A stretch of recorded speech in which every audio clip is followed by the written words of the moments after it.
तो Tokyo Olympic में भारत की गूंज को बुलंद करने वाले गोल्ड मेडलिस्ट नीरज आज देश लौट रहे हैं। दुनिया भर में भारत का नाम रोशन करने वाले लाल का देश बेसब्री से इंतजार कर रहा है। टोक्यो में नीरज ने जो मुकाम छुआ उस पर भी एक नजर डाल लीजिए।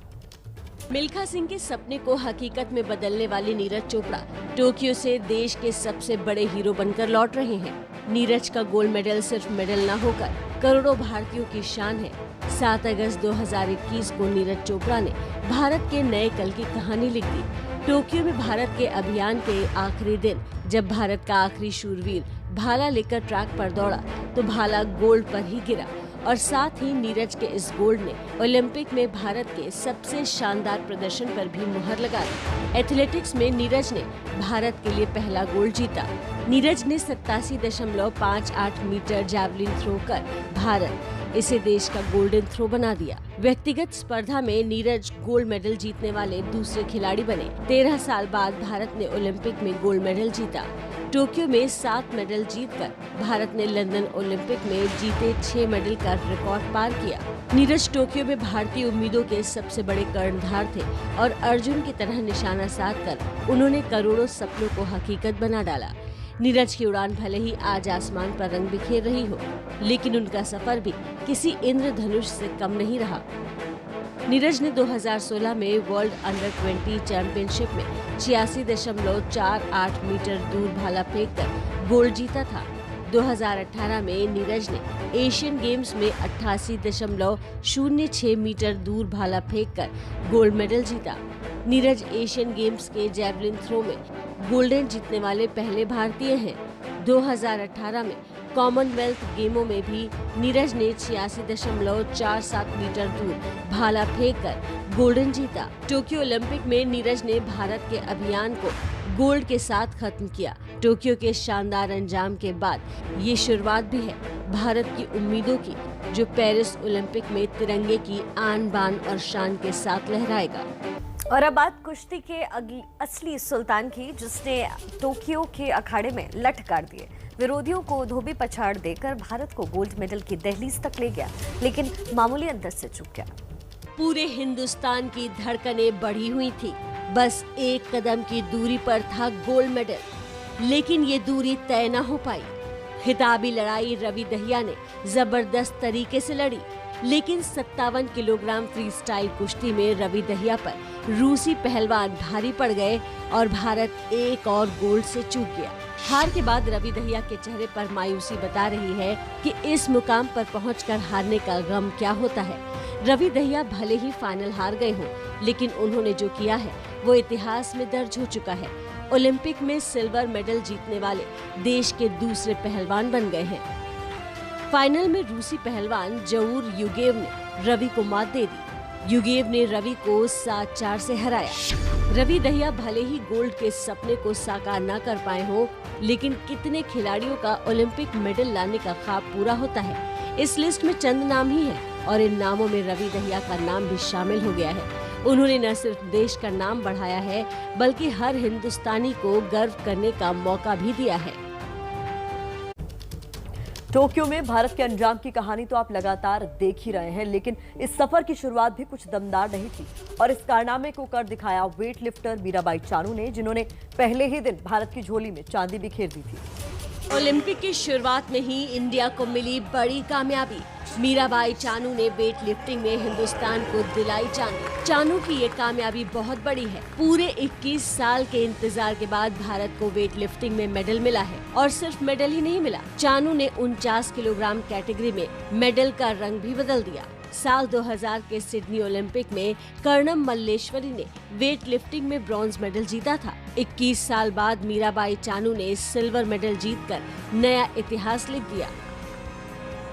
सो मच मैं करना चाहती हूँ कि आप लोग की प्यार की वजह से आप लोगों ने मेरे लिए प्रे किया है, तो इसलिए मैं ये मिला है, तो मैं thank you so much. Mirabai Chanu ने 2020 की एशियन चैंपियनशिप में 119 किलो के वेट्स उठाकर वर्ल्ड रिकॉर्ड बना दिया था और ओलंपिक में मेडल जीतने का प्रण लिया था, और हुआ भी वैसा ही। वेट लिफ्टिंग के स्नैच और क्लीन एंड जर्क दोनों राउंड में मीराबाई चानू ने मिलाकर 202 किलोग्राम भार उठाया।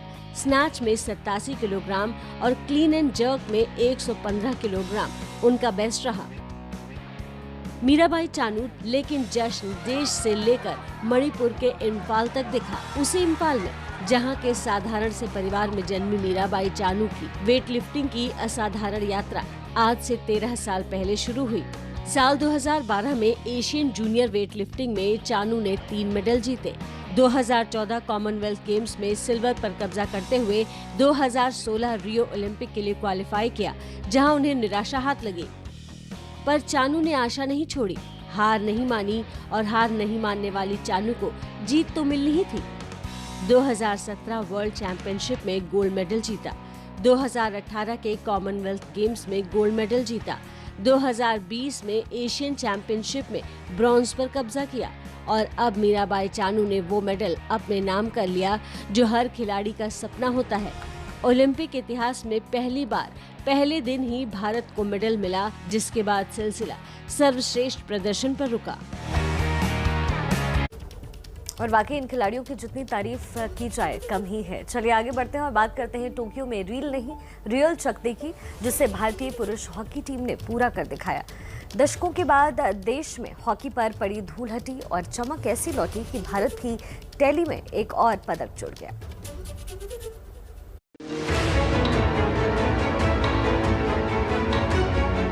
And they made it, winning by a score of 4-3.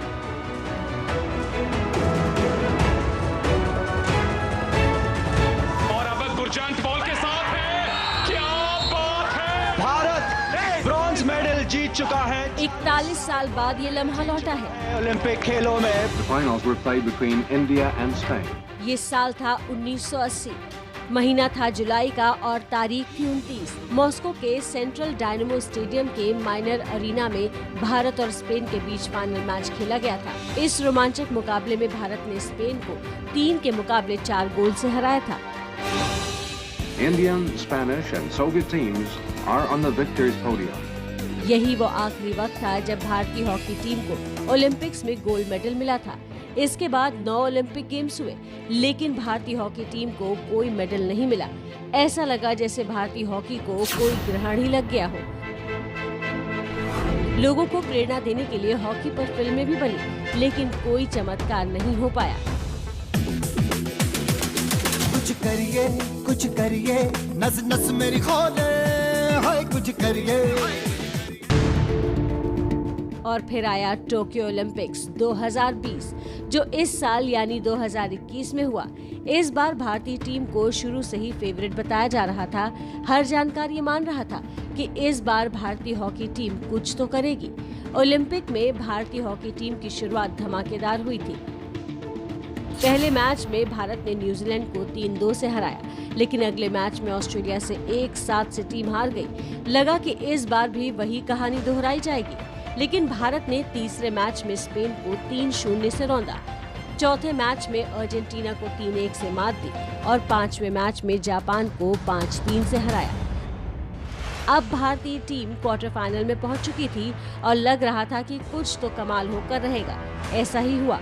Quarter final में भारत ने ग्रेट ब्रिटेन को 3-1 से मात दी और सेमीफाइनल पहुंच गए, लेकिन पूरे देश की उम्मीदों को जगाने के बाद भारतीय टीम सेमीफाइनल में बेल्जियम के हाथों 5-2 से हार गई। गोल्ड या सिल्वर का सपना तो टूट गया था, लेकिन अभी भी ब्रॉन्ज मेडल का सपना सामने था। ऐसा लग रहा था भारतीय हॉकी का वो खोया हुआ आत्मविश्वास लौट सकता है, और ऐसा ही हुआ भी। बृहस्पतिवार के सुबह सुबह ही खुशखबरी मिल गई। भारत ने ब्रॉन्ज मेडल मैच में जर्मनी को 5-4 से मात दे दी है। प्रधानमंत्री मोदी की आइसक्रीम खाने वाली तस्वीर अगर आपको जल्द नजर आ जाए तो चौंकेगा मत, क्योंकि पीएम मोदी ने इस बात का ऐलान खुद किया और उनके साथ होंगी शटल क्वीन पीवी सिंधु, जिन्होंने टोक्यो में भारत का परचम भी बुलंद किया।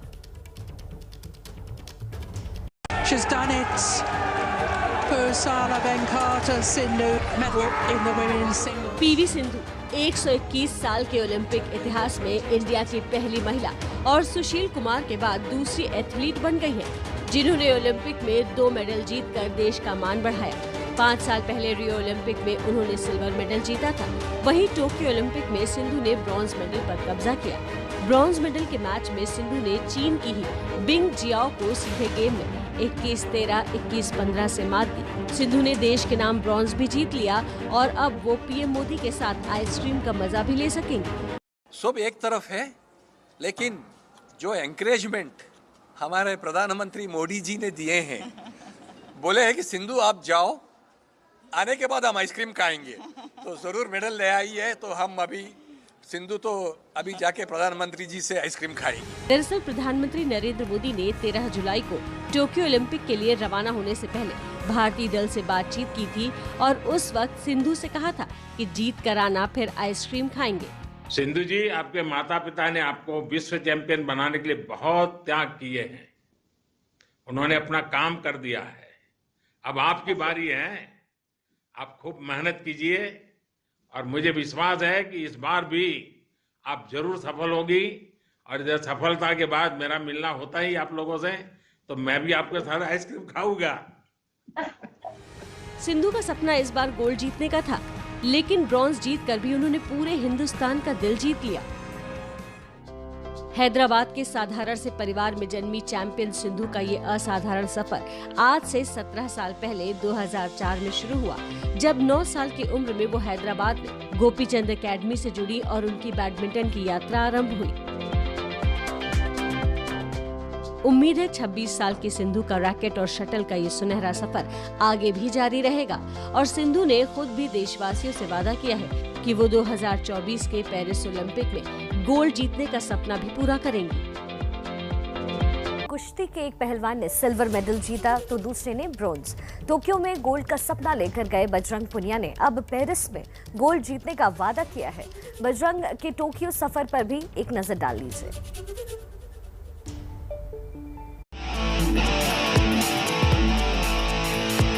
नाम बजरंग और भुजाओं में महाबल। स्कूल से बचने के लिए कुश्ती के अखाड़े में एंट्री मारी, लेकिन फिर कुश्ती का ऐसा जुनून सवार हुआ कि सफर टोक्यो ओलंपिक तक पहुंच गया और अपने पहले ओलंपिक में ब्रॉन्ज मेडल भी जीत लिया। टोक्यो में भारत की झोली में जो 7 पदक आए, उनमें से एक बजरंग पूनिया ने भी दिलाया। बजरंग ने कल ब्रॉन्ज मेडल के लिए हुए मुकाबले में कजाकिस्तान के पहलवान को 8-0 से हराया। बजरंग के चेहरे पर देश के लिए मेडल जीतने की खुशी, लेकिन दिल में गोल्ड न जीत पाने का मलाल भी। प्यार और सपोर्ट मेरे को दिया कि मैंने ओलंपिक में मेडल जीता देश के लिए। आप ऐसे ही हमें सपोर्ट करते रहिए। जो मैं गोल्ड नहीं जीत पाया तो उसका मुझे भी दुख है कि भाई मैं गोल्ड नहीं जीत पाया। मैं कोशिश करूँगा 2024 में कि मैं देश के लिए गोल्ड जीतूं पेरिस से। देश के लिए हर वो खिलाड़ी सुपरस्टार हैं जिसने ओलंपिक में देश का प्रतिनिधित्व किया, भले मेडल मिले ना मिले।